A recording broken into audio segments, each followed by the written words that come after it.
So, if you do not like true crime or mention of various body parts and terrible things, then please do not watch any true crime content, because there's always a chance that you will not like it if you don't like things that can be graphic.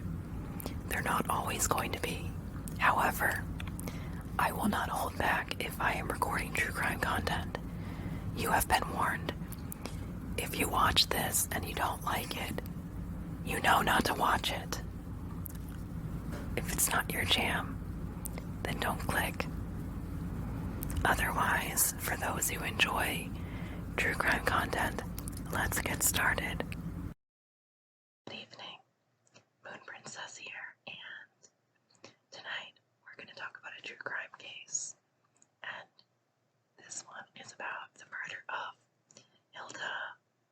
murders of Hilda Marcela Cabrales-Arzola and Christy Giles.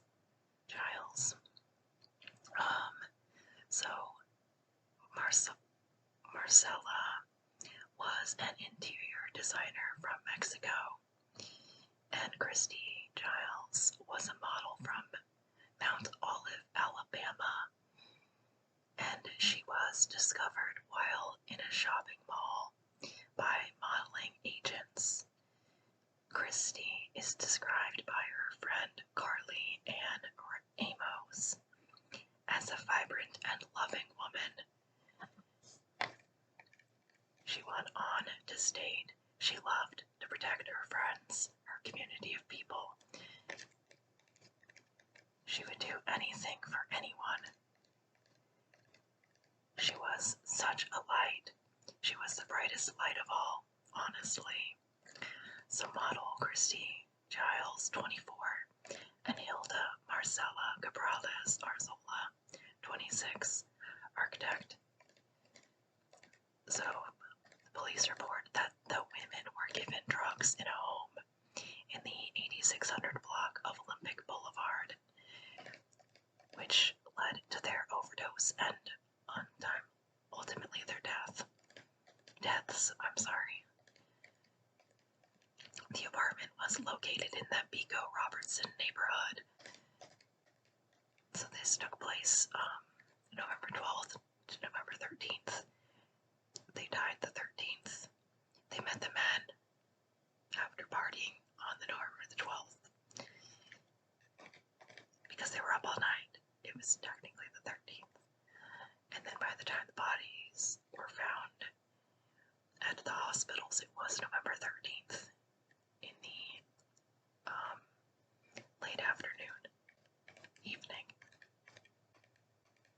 So November 12th, 2021, they were partying in LA. They arrived at an industrial rave in a parking garage at 1 a.m. before being invited by strangers. These three men to what they claimed was an after party, but really it was the men's apartment. And this happened at about 5 a.m. They made it to the apartment. By 5:30 a.m. the women were communicating back and forth via text on their phones and had scheduled an Uber ride after they began to feel uneasy about their company and the apartment that they were occupying.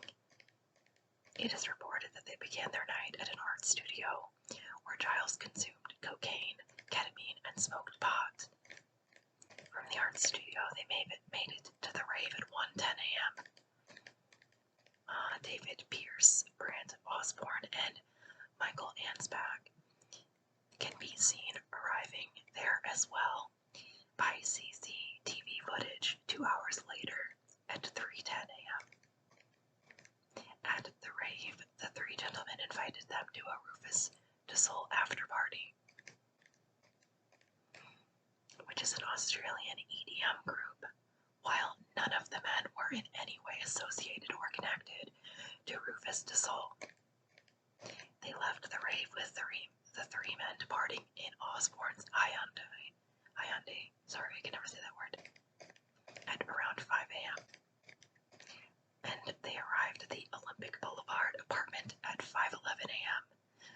they believed they were going to this after party. This is according to Cilliers. I don't know if I say his name right, which was Christy Giles' husband. He's a 41-year-old husband. A text was sent from Giles to Cabrales 20 minutes after they arrived at the apartment, stating, "Let's go," followed by a wide-eyed emoji. This was coming from Giles to Cabrales. The Uber arrived at 5:45, but the women never came to accept their ride, and were never seen alive again. This is according to surveillance footage. The next time they were seen again was when they were dumped by the three men at the curb of two separate hospitals, both legally dead, though Hilda was reportedly resuscitated.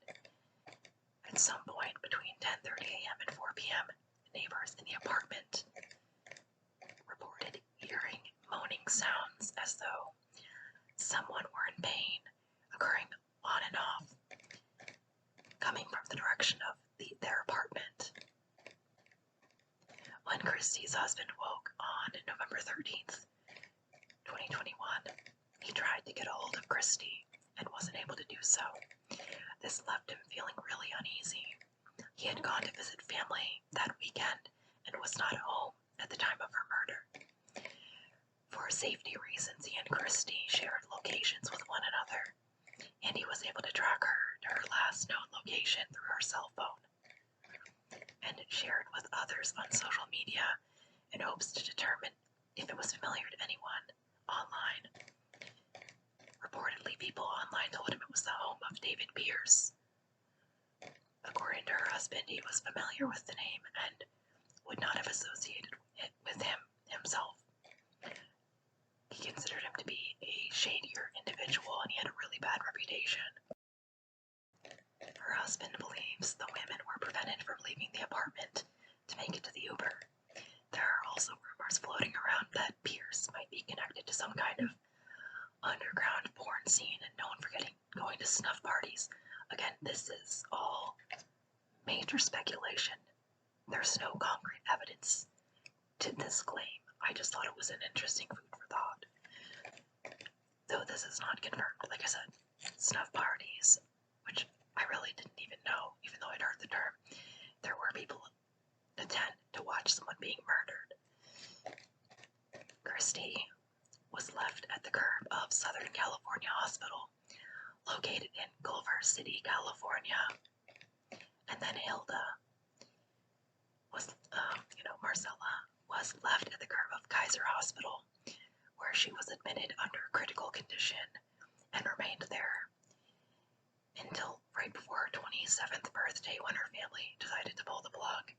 She died November 24th, though other sources say 28th, which her GoFundMe page said she died the 28th. So the men dropped the women off at these hospitals 2 hours apart, though the hospitals were only 9 to 11 minutes away from each other. So that, what were they doing in such a large span of time? It's just very strange. Hilda was dropped at 7 p.m. Christy was dropped at 5 p.m. No ambulance was ever called, which might have saved their lives. They did not want to be associated with the incident. Their deaths were deemed homicides. It is important to note that drugs like GHB were found in their system, and they work quickly, can start to take effect in 15 to 20 minutes, which means that it is possible that they were incapable of leaving because of the GHB. So it is possible that it was taking effect or began to take effect around the time that they ordered the Uber, and they were too affected by it to get up and get in the vehicle.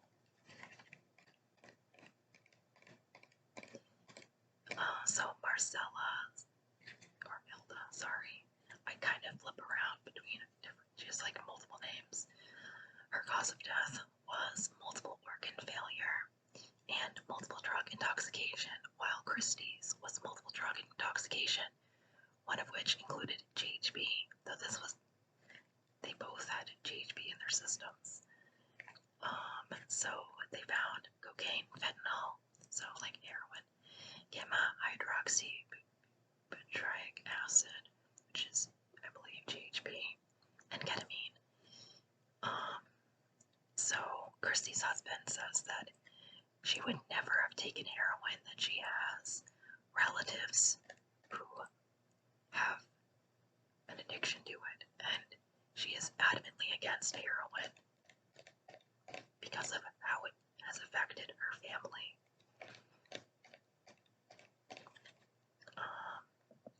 So, like I said, gamma hydroxybutyric acid is known as the date rape drug GHB. Some of the drugs found in Marcela's system were cocaine and methyl and deoxymethamphetamine. It's basically meth.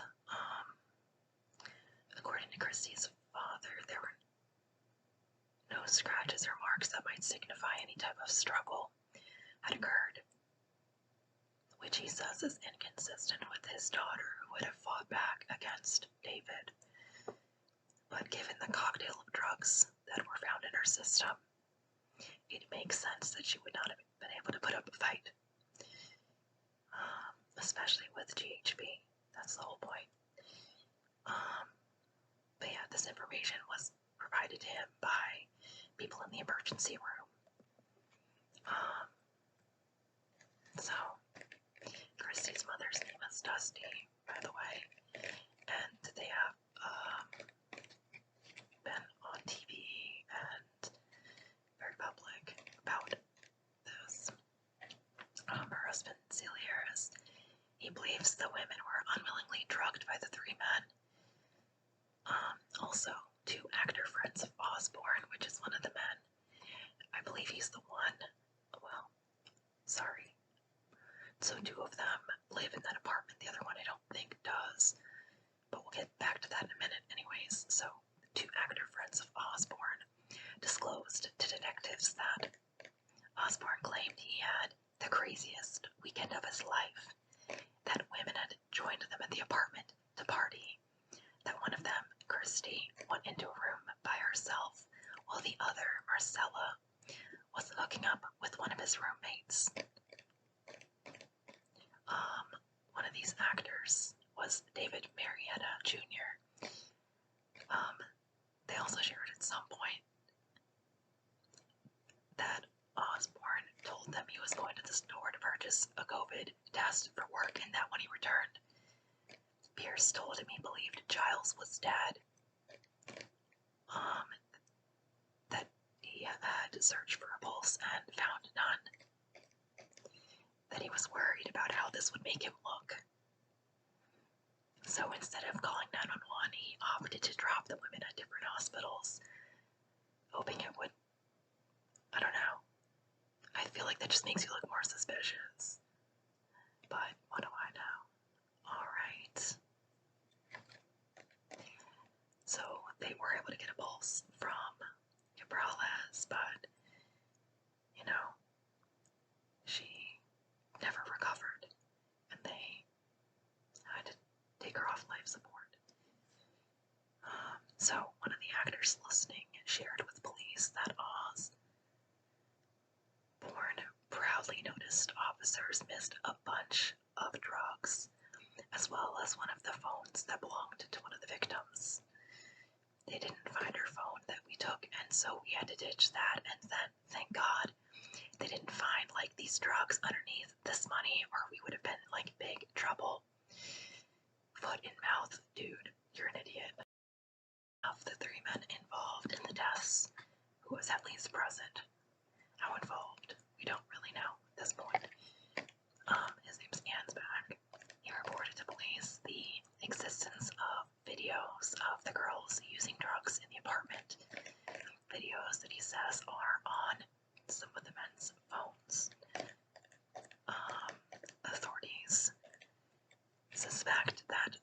incidents may have been recorded and are combing through these men's devices.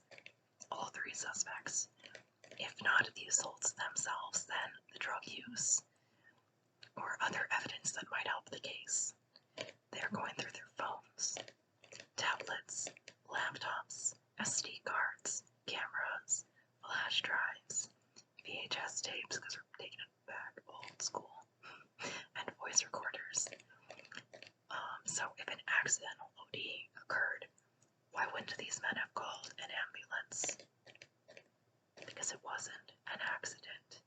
Or maybe they panicked, but to me that is unlikely, and I'll tell you why. Why go to the trouble of dressing in all black and covering your face, as well as pulling the plates from your vehicle? Because you are a guilty asshole, that's why. They covered their faces with bandanas. They dressed in black. The men wore hats, masks, and hooded sweatshirts while dropping the women off. CCTV footage shows Pierce carrying a dead, lifeless Giles to his black Toyota Prius, leaving at 4:19 p.m. on the 13th and arriving at the hospital at 5 p.m. The men painted themselves as helpful individuals who came across or passed out on the curb. An hour after dropping Giles, the men returned and carried a partially closed Cabrales out of the apartment and to the hospital, though she did not get there until 7 p.m. So that's strange. So 37-year-old David Pierce was arrested on suspicion of manslaughter December 2021, and Ansbach and Osborne were arrested as an accessory to manslaughter. So Michael Ansbach is 47. He's a former cameraman for Vanderpump Rules. I think that's the name of it. And then Brant Osborne, 42, was an NCIS LA extra who was arrested on set, in fact, related to this case. And he's not that great. So Brant Osborne, and Pierce are roommates in the apartment where the events took place in. When police searched the apartment following the murder, one of the beds was devoid of its sheets, and Pierce's room contained various pornographic material, 2 scales, and a shoebox full of cash, around $20, so $30,000 in cash. Oh, sorry, around $20,000 to $30,000 in cash. I can't read my own notes. On a visit to the men's homes, detectives arrived at the apartment around midnight. When homicide detectives interviewed Osborne, they noted he was clearly, visibly nervous, and described a rave party, referring to it as a warehouse party in downtown LA, that he went to bed at 6 a.m. and did not wake up until 2 p.m. the next day. Osborne acted as though he had nothing to do with whatever happened, and that he had basically just gone to bed, stating, "I went straight to bed, and that is my God, to honest truth, 2 girls." He went on to say he did not see them consume any drugs, that he did not personally give them any, stating, "I didn't give them anything, okay? I don't live like that." Gentleman doth protest too much. He told authorities that when he woke up the next day, he observed the women were not breathing, but they were making noises. If you had no part in it, why didn't you call the police? Why didn't you send for help? Instead of taking them to a hospital or calling 911, he figured he would let them sleep it off, which is what I do when people aren't breathing for sure. I figured I'd give them a couple hours and they'll come out of it, but it seemed like they were getting progressively worse. He confirmed that yes, he did not call an ambulance, for them stating for his reason, we didn't know them, that he had not been in this situation before, that yes, he tried to do the right thing but freaked out, which sounds like utter bullshit to me. always, always, always, always call an ambulance if someone is not fucking breathing. You don't, I mean, how long are they gonna live without breathing?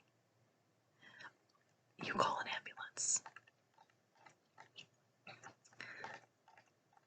Regarding the whole different hospital thing, he said, we didn't know how that would look. Really? Detectives were also able to speak with Pierce, who said, at the end of the day, I didn't do anything wrong, and obviously, I'm not going to say anything that's going to incriminate me. A response which in and of itself is basically a contradiction. He claims to have merely watched people consuming drugs, but was not involved in it, that he tried to make the situation, right. It's not like there was any, foul play or anything I did. I didn't. All three men were initially charged. One for the crime of manslaughter, the other two for accessory. Though the men charged with accessory were let go, eventually as a result of insufficient evidence to hold them. This is according to LA Times. The investigation into these men is still ongoing. Pierce is currently being held on the basis of allegations against him by other women. His bail is $30.4 million. Authorities believe there to be a sexual motive to the crimes, and a connection is being made between Pierce, the murders of these two women, and other cases of rape, that are being associated with him.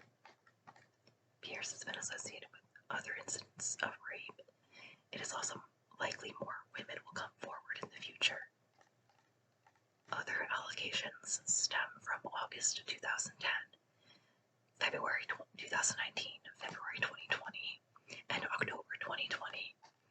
In 2010, Pierce had answered in a Craigslist advert for a room to rent for a reasonable price. A post made by a college student. Basically, she needed a room, I believe. Upon visiting his home, the victim says he was initially quite charming and flirty, that she was offered a whiskey. Immediately after consuming it, she became very dizzy. The room began to spin.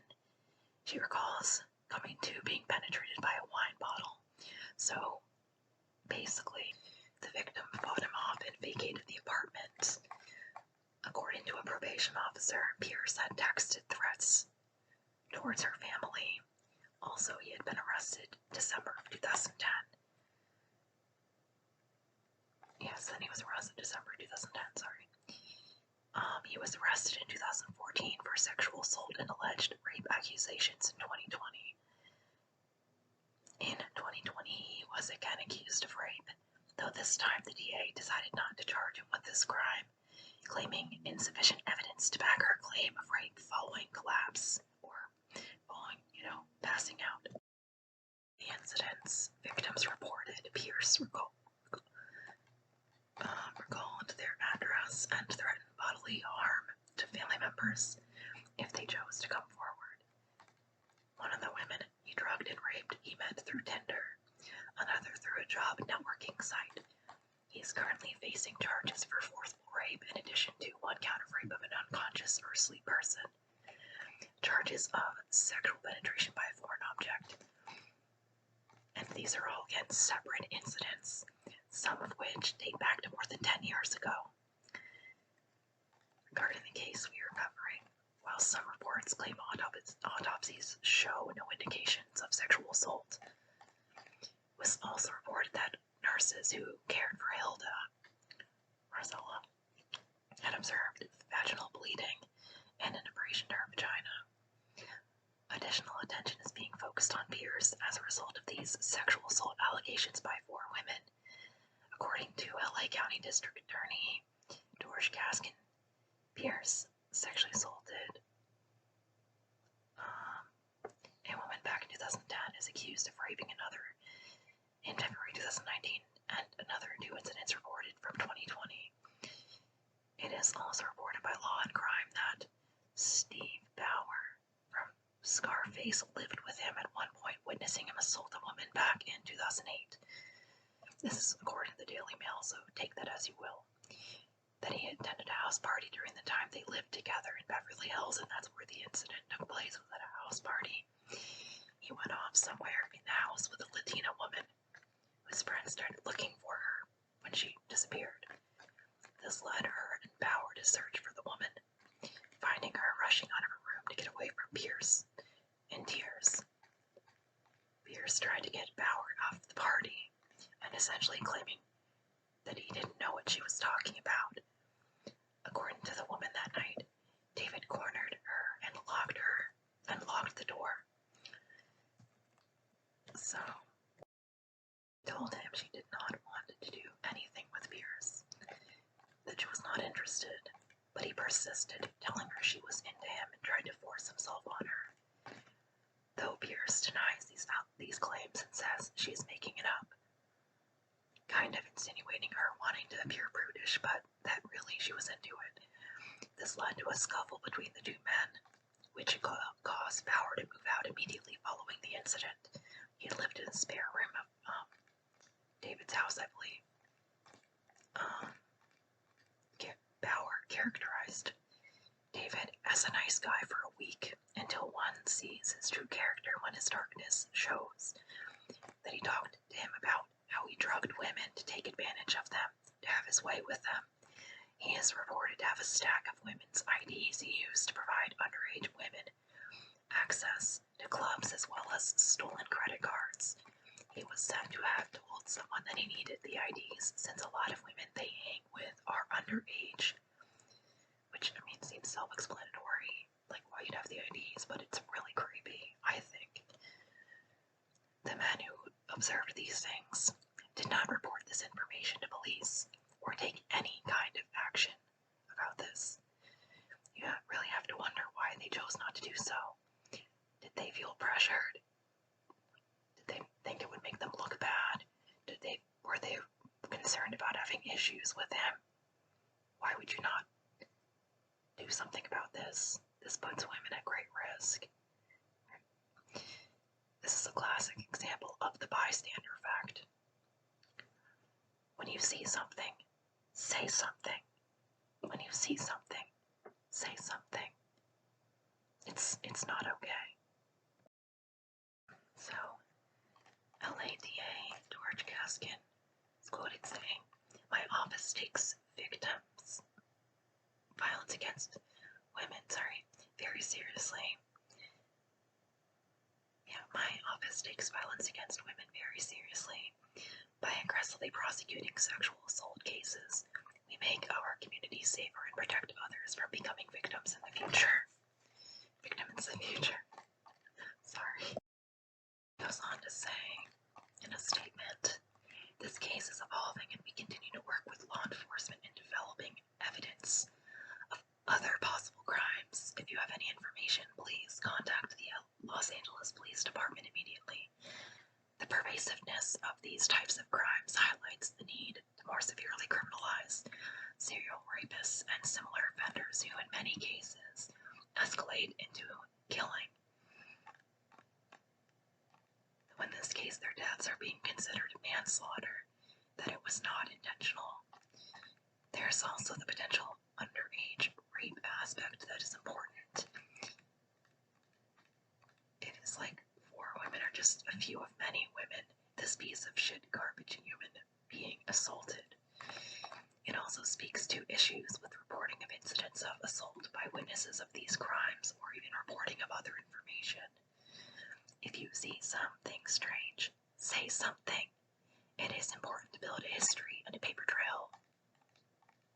It is a social responsibility as part of a community to look out for one another and report any incidents we might see or suspect." So Christy's husband, Jan Zilliers, reportedly shared with People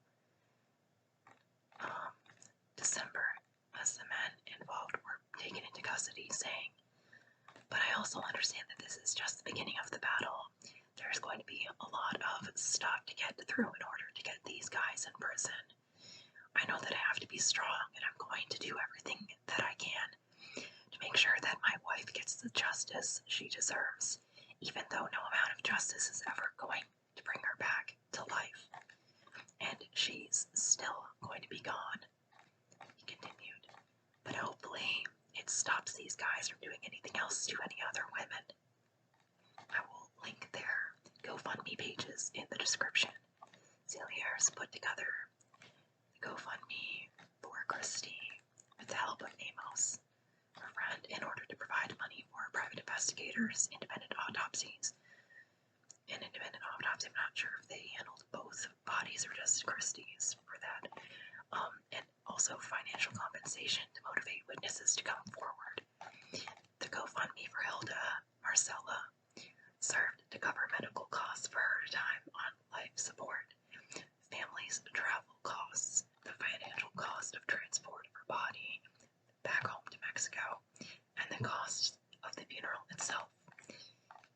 As has been mentioned in previous videos, a good resource to go to is rain.org. So RAIN is spelled R-A-I-N-N because it's an acronym. You can also go to the National Sexual Assault Hotline. You can call at 1-800-656-HOPE or 1-800-656-4673. Thank you so much for watching. Like and subscribe if you enjoyed this video, and I'll see you in my next one. Good night and sweet dreams.